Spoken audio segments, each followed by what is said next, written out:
Welcome to the quick and dirty tips to slim down and shape up. My name is Brock Armstrong, and I'm the Get Fit Guy.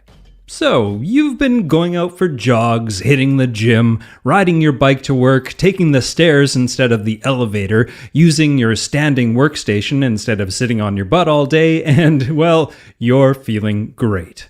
Your pants are fitting better than ever, and you're not shy about being seen in your bathing suit.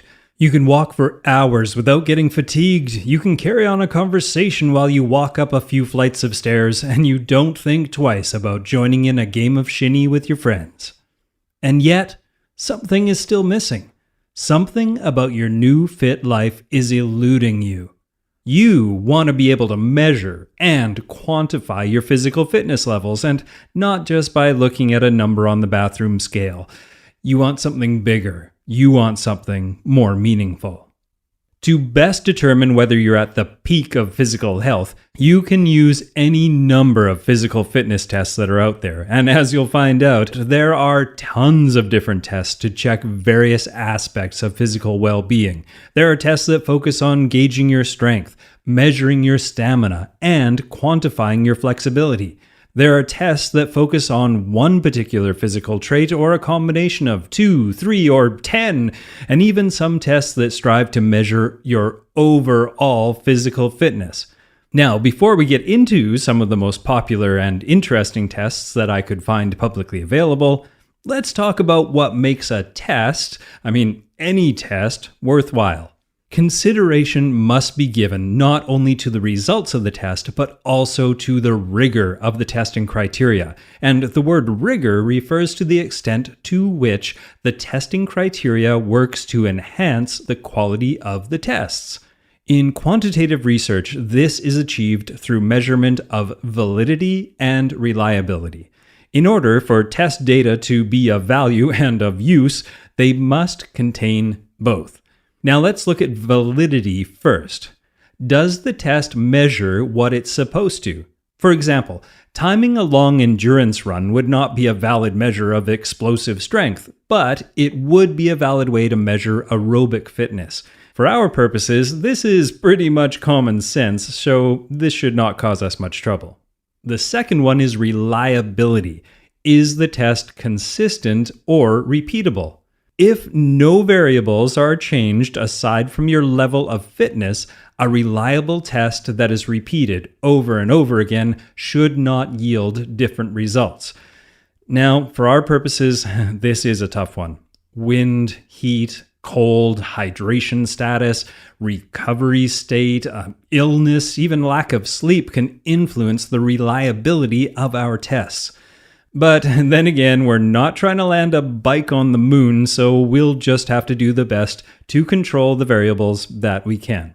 So, with that in mind, let's look at some physical fitness tests that some professions, physicians, schools, sports teams, and researchers have concocted to help put some meaning to all of this fitness mayhem that we hold so dear.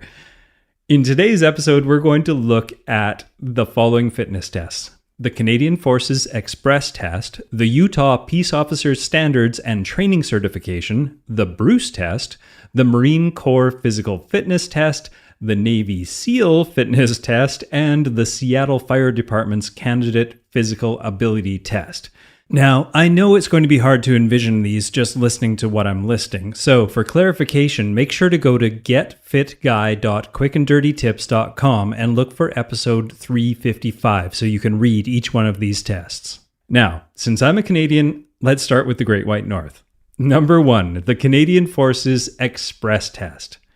There are 5 military emergency tasks that form the basis of the Canadian Forces physical fitness evaluations, and they are: number 1, entrenchment dig, which is digging a personal trench to protect oneself against enemy fire; number 2, land evacuation, which is carrying one end of a stretcher bearing a casualty; number 3, low or high crawl, which is moving in a defensive way in front of enemy fire; number 4, sea evacuation, which is evacuating a casualty from a ship during a fire or another emergency; and number 5, the sandbag carry, which is used in the course of erecting a barricade against a flood or another natural event.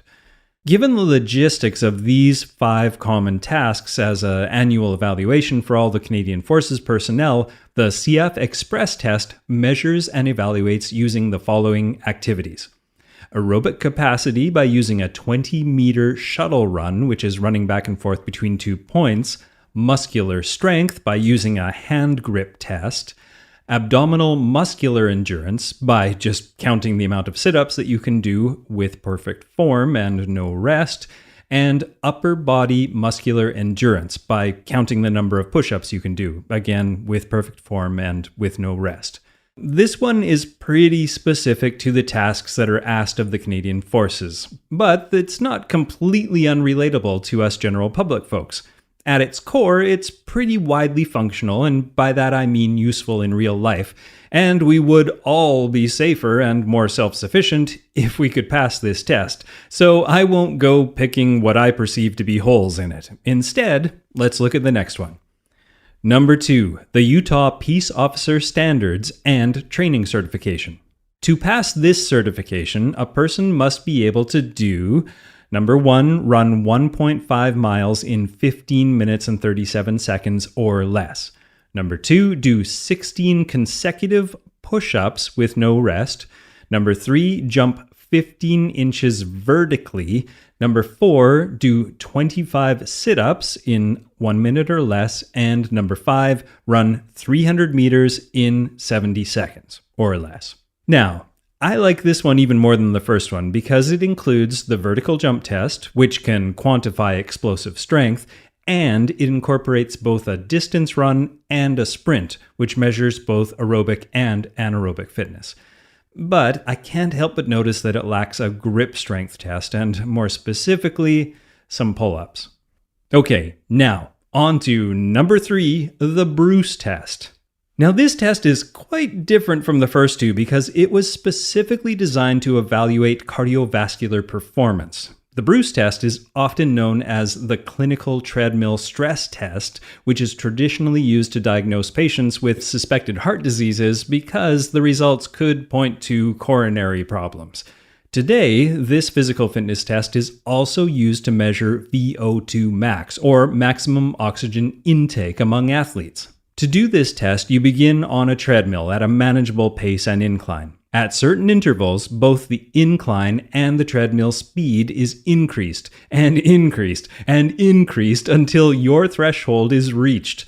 The end of this test is often signified by the athlete desperately grabbing at the guardrails to stop from falling face first into the equipment. I've seen this a couple of times.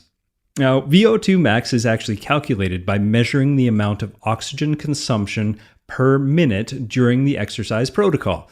Oxygen consumption will rise linearly up until a certain point when the oxygen consumption plateaus.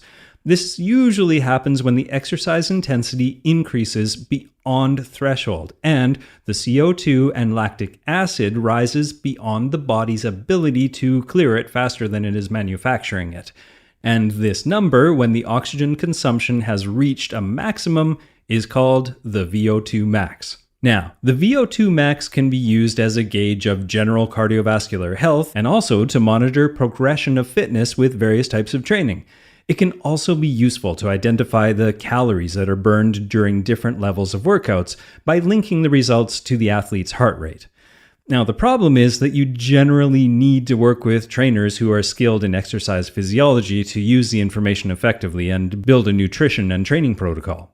Plus, this is not a test that you really want to partake in, at least more than once, unless you're getting paid to do it or you happen to be some kind of masochist.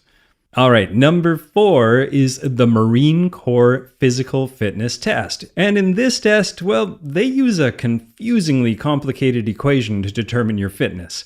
It makes sense once you've completed it, but at first glance it seems really overly complex. I'll try and explain it here. Men receive 5 points for every pull-up, 1 point for every crunch, and 1 point is deducted from 100 for every 10 seconds slower than 18 minutes that they take on the 3-mile run. Now, women receive 1.5 points for every second on the flexed arm hang to a maximum of 70 seconds, while the scoring is the same as it was for men for the crunches and the 3-mile run, although for the 3-mile run they get 21 minutes. To earn a perfect PFT score of 300, men must do 20 consecutive pull-ups, 100 crunches in less than 2 minutes, and complete the 3-mile run in at least 18 minutes. Now for the women, it's a 70-second flexed arm hang, 100 crunches, and 21 minutes for the run. Now, while I do enjoy some math, and I enjoy the math of this test, and I agree that it hits the 3 major components of fitness, I can't help but feel that this one's just a little too simple for our needs. So, let's move on to some true heroes. Number 5, Navy SEALs fitness test. Ah, the Navy SEALs. They are the toughest of the tough, the fittest of the fit. Surely they have a good test. Now, before I jump into the description, let me point out that the numbers I'm going to list are the absolute minimums that are absolutely meant to be exceeded. I will also list what a more competitive number might be. A prospective SEAL who simply hits these minimums will have technically passed the test, but is unlikely to continue. The bare minimum criteria is a 500-meter swim using breaststroke or combat side stroke, which is a modified version of freestyle. And they must do this in 12 minutes and 30 seconds, but a more competitive time would be under 10 minutes and 30 seconds. The next criteria is they must be able to do 42 push-ups in 2 minutes, and a more competitive count would be more like 79 push-ups in 2 minutes. The next criteria is 50 sit-ups in 2 minutes, and again, a more competitive count would be at least 79 sit-ups. The next criteria is 6 consecutive dead hang pull-ups, which is where your body doesn't move except for your elbows and your shoulders. And a more competitive count would be at least 11. And finally, the last criteria is a 1.5-mile run in boots and trousers in under 11 minutes and 30 seconds, and a more competitive time would be under 10 minutes and 20 seconds. Now again, to make this test even more impressive, once you pass this test, there's an additional 27-week-long training course that, well, many people don't survive. Pass.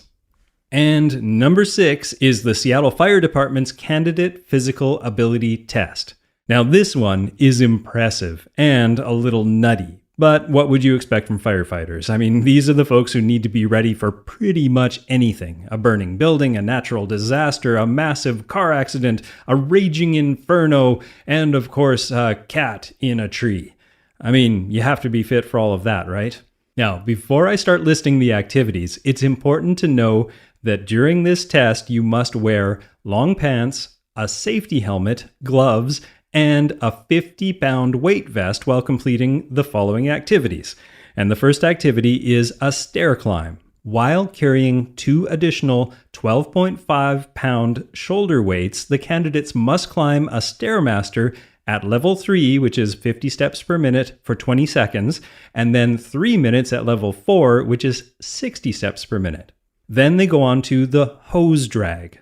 With a 1.5-inch nozzle over their shoulder, they must drag a 200-foot hose for 75 feet, then make a 90-degree turn and pull the hose 25 more feet, then reel the hose in hand over hand for 50 feet.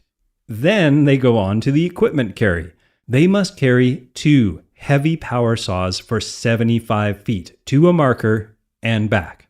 Then on to the ladder raise and extension, where they must raise a 24-foot aluminum extension ladder from flat on the ground. Then extend the 24-foot ladder hand over hand and then lower it back down to the ground again in a controlled motion.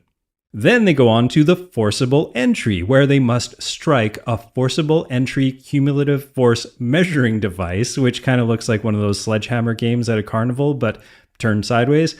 And they do that with a horizontal swing of a 10-pound sledgehammer without rest for several minutes. Then they go on to the search, where they crawl blindfolded through a tunnel maze and maneuver around, under, and over various obstacles to get to the end. Which leads them to the rescue, which is where they pull a 165-pound dummy for 35 feet, then turn around and return to the starting position as quickly as possible. Which leads them to the ceiling, breach, and pull. Using a 6-foot pole, they must raise a 60-pound section of ceiling 3 times, then hook the pole to a weighted ceiling resistance device and pull down 5 times. And do it again 4 more times all the way through. All right, well, yes, these activities at first glance are very specific to firefighting, but what I like about this test is that this type of fitness is extremely functional for anyone. If you go back to the Get Fit Guy episode about what the word fitness really means, these are activities that would fit many of the examples I listed there. And yes, I do mean the zombie apocalypse. Now, as much as I like the Navy SEAL test, I think we have a new front runner here. I'm sorry, SEALs. After those last 2, you may not think we need to go any further, but I am, as we say in the fitness industry, just getting warmed up. So make sure you tune in next week for part 2 of the best ways to measure your fitness. And in the meantime, for more info on tests and tips on testing, or to simply join in the fitness conversation, head over to facebook.com/getfitguy or twitter.com/getfitguy or getfitguy.quickanddirtytips.com and look for episode 355. Now, I'm Brock Armstrong, the Get Fit Guy, asking you, what are you waiting for? Go get fit.